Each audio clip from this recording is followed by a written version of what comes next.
What's going on, everyone? Jeremy here from The Quartering, and episode 4 of Lord of the Rings, The Rings of Power, the Galadriel show, aired last night, and in my Coof-induced haze, I watched it. I participated in a live stream, just by hanging out and chatting with people after/during the show, and I thought I would share a little bit of a review of episode 4 without any real big spoilers, because I think that there are still some token purists who are watching the show and still enjoying it. And I want to start off by saying, like, if you enjoy, and I feel like I say this a lot, but I do mean it. If you enjoy a show, don't let me make you feel bad for enjoying it. Life is short. If you enjoy, like, a program or a video game or whatever, and maybe people say it's woke or maybe people say it's whatever, like, you have to allow yourself to enjoy some things. You know, like, don't be fighting the battle on every front.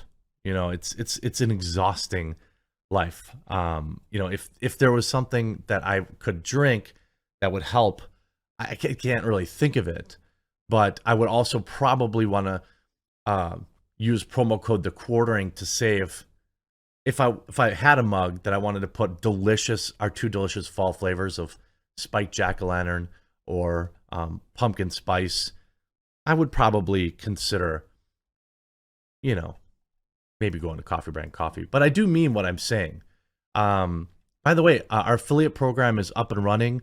So if you create content or you have a mail list or you know people in real life, you can sign up for our ambassador program. Real simple. You share our coffee, somebody buys it, you get paid. It starts out at 5%, and then as you move volume, you can get all the way up to 10% off every sale. Real simple. No strings, no weirdness. Just make money. Otherwise, I would love if you checked out our Coffee to Your Cocoa today. Episode 4 was boring. Just like the entire show. I've been saying since episode 2 that the show really needs to get up and go. I know that, and I think it's a fair criticism, a fair pushback of people. There's been people online who have pushed back against this opinion. I think maybe they're right. I've often used the analogy or like the expression like, hey man, if this was like the original trilogy, we'd be halfway through Two Towers by now. 4 hours. It'd be almost all the way to the end, almost through Fellowship. You'd be through Fellowship and halfway through Two Towers by now. And think about all that had happened. But this is a TV show, slower pace. And so maybe that's an unfair comparison. But holy moly, was episode 4 as boring as they get. Nothing's happening. And it's like, oh, you want to tell me that, okay, the show's 50 hours long. It'd be like watching, I don't know, a dozen full-length movies nowadays. We're through the first 4.5 hours of the show. We're through 10% of the show, and nothing's happened.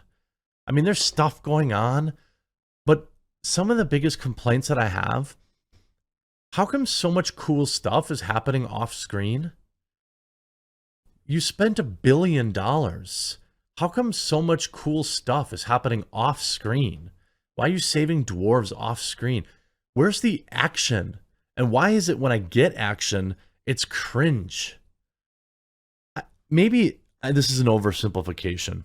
And I'm speaking of maybe just coming from my perspective.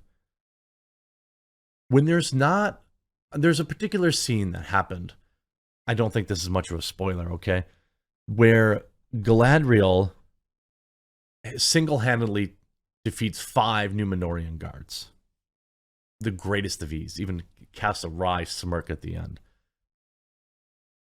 I think that when you want to do strong independent women, especially when you're facing them up against men in physical combat, there are ways you can do it.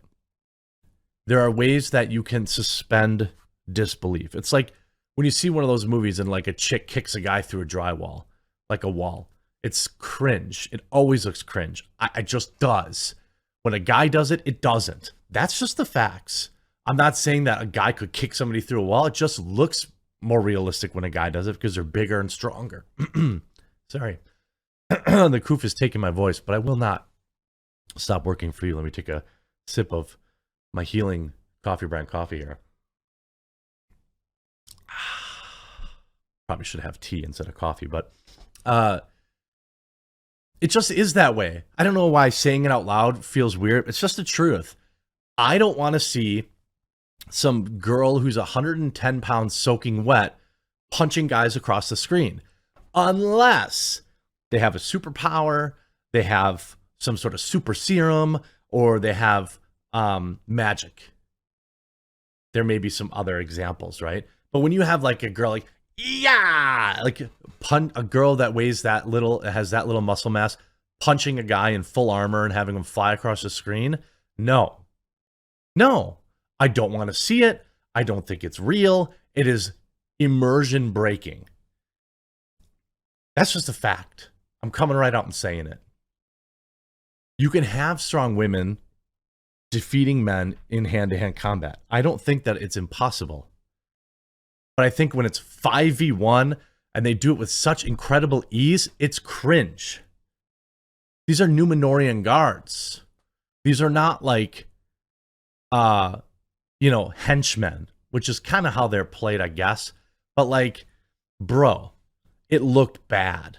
Like, why not use some magic or some stealth or some cunning to get over on them instead of having every woman in these starring independent wham rolls have to just punch it out because they're the same as men. They're not the same as men.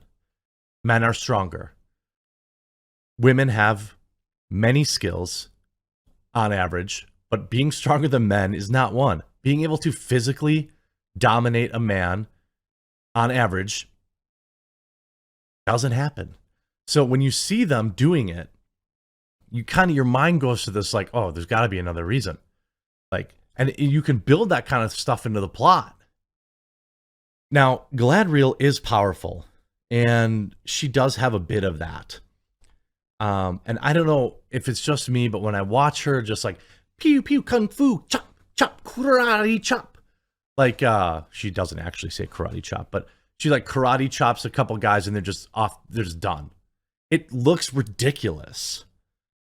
It would be much better if she like had like used a spell or like got them to consume something that made them sleepy or something like that. Just having her kick everybody's butt is not what I want to see from Galadriel.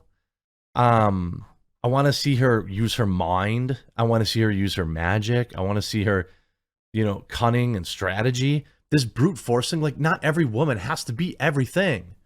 All right? Like, and that's the problem, one of the problems with Galadriel. And now you have, by the way, 39%, okay?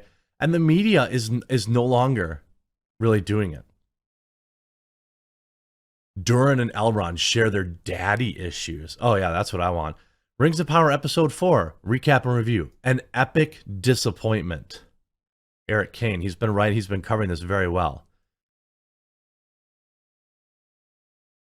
Like, Elrond and Durin return as all roads appear to lead south, but is the Rings of Power getting to them quickly enough? Like, it's slow. The show is slow. Eric Kane, I'm so disappointed with the Amazon's Rings of Power. I genuinely started it off. I thought it started off to an incredible start, introducing us to breathtaking Middle-earth, alive, glittering elven cities. And by the way, they can't seem to get the elves right. I thought Heelsers Babyface put this great. Elven ships are on our shores. No, they're not. The elves would take away your trades, except there are still no elves here, except Galadriel. The elves don't sleep. They don't tire. They don't age. That's great. But there still aren't any effing elves here except Galadriel. Another tweet I had, Nerdrotic brought up the potential, like we had with Kathleen Kennedy, where maybe the studio boss is doing a little bit of self-insert girl boss. What do you think? On the left is Galadriel. On the right is Amazon studio boss Jennifer Salk.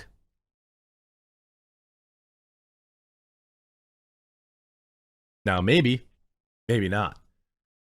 Sure, the first 2 episodes didn't give us much time to really get to know any of the characters, but I chalked this up to stage setting. This is all set up, and good meaty character development would come later. Last we find ourselves still waiting for anything to happen that we actually care about. Let's run over the events of episode 4, The Great Wave, before discussing some of the big structural narrative problems of Rings of Power is currently facing. Again, following criticisms applies to most of the show, but orcs are exempt. The orcs on the show may just be the best thing about it. Except they're inconsistent with their fear of the sunlight. There's several times where, like, can they go in the sun? Can't they go in the sun? They just stop dead when they're chasing. Again, I try to avoid major spoilers so you can still enjoy the episode, but you'll know what I'm talking about. Why can't they go in the, like, it's like plot armor. The plot armor in a lot of these characters is so thick, and that's not uncommon, but it's just, I'm more aware of it now, I guess. How do you solve a problem like Galadriel? She's a real headache for the powers that be in Númenor, an island kingdom that hates the elves passionately for reasons. Yes, some of the reasons are given in the episode, but they're not very good ones, and the conflict feels rushed and contrived. Galadriel continues to act like an impatient, petulant human teenager. Her lack of the most basic diplomacy skills get her locked up by exasperated Muriel, at which point Halbrand scoffs and rolls his eyes. Rolls his eyes and compares her to a horse charging and everything. Last week, Elendil compared her to kids. Now another human is comparing to a horse, one of the oldest, wisest, most powerful elves in all of Middle-earth. She gets locked up mostly because she's very, very eager to speak to Muriel's father, the old king who was deposed for his love of the elves. Elves that play virtually no role whatsoever in the day-to-day politics of this plane and haven't for centuries. Clearly something the populace should have been very concerned with. I mean, there's a lot. Maybe there's just too much going on without any of consequence going on. Anyways, Galadriel discovers that the old king is really old. He's on his deathbed. He can't help her. Muriel is there with a bunch of guards. Watch out, guards. Galadriel might shove you. The next day, she escorts her to her ship and have her sent back to the elves. I don't want to go through all the... I want you to be able to watch it, but it's just so boring. Here this sums up something pretty good at his end. I don't care about any of the characters, and that's a pretty big problem. Mostly I'm finding myself wanting to care about the characters, but then I can't because they don't give me any reason to. Some I actively dislike, like Galadriel, but the most I just have no feelings whatsoever. Theo gets chased by orcs in episode 4, and I don't care if he escapes, is captured, or killed. I like Disa and Durin. They're like the best parts of the show. And Elrond. But the mine collapse bit seemed really silly. Mines do that. They collapse. The danger of mining Mithril was never mine collapses. It's Balrogs, which is true. The Númenorians are all deeply unpleasant people. I'm fine if their island sinks under a great wave. Elendil is dull. Isildur is boring. And in this episode, he spends a bulk of his time arguing with friends, which brings me to the point too. Everyone is arguing and bickering all the time. It seems like in almost every scene in the Rings of Power is constructed, we barely know these characters. Why are they all mad at each other? And the stakes don't seem important. Okay, Sauron's returning. Cool. The Southlands are in trouble. I don't like anyone in the Southlands, so I don't care. There are orcs now, but it seems like the orcs and the people of the Southlands would all get along pretty well. Galadriel keeps referring to Halbrand as the king of the Southlands. Is his kingdom really called the Southlands? We get Adar, who's basically an evil elf. He's probably my favorite of the new characters just because at least he's evil. And that's more fun than all these nominally good people who just argue all the time. And that's why it's like I'm Team Sauron now. Team Orc. Find myself cheering for the orcs. Was that intended, Amazon? You see a lot of the comments. Episode 4 bit, you nailed it. So disappointing. I still have hopes it will turn around, but the pacing is glacial. And the epic start is being slowly grindingly squandered.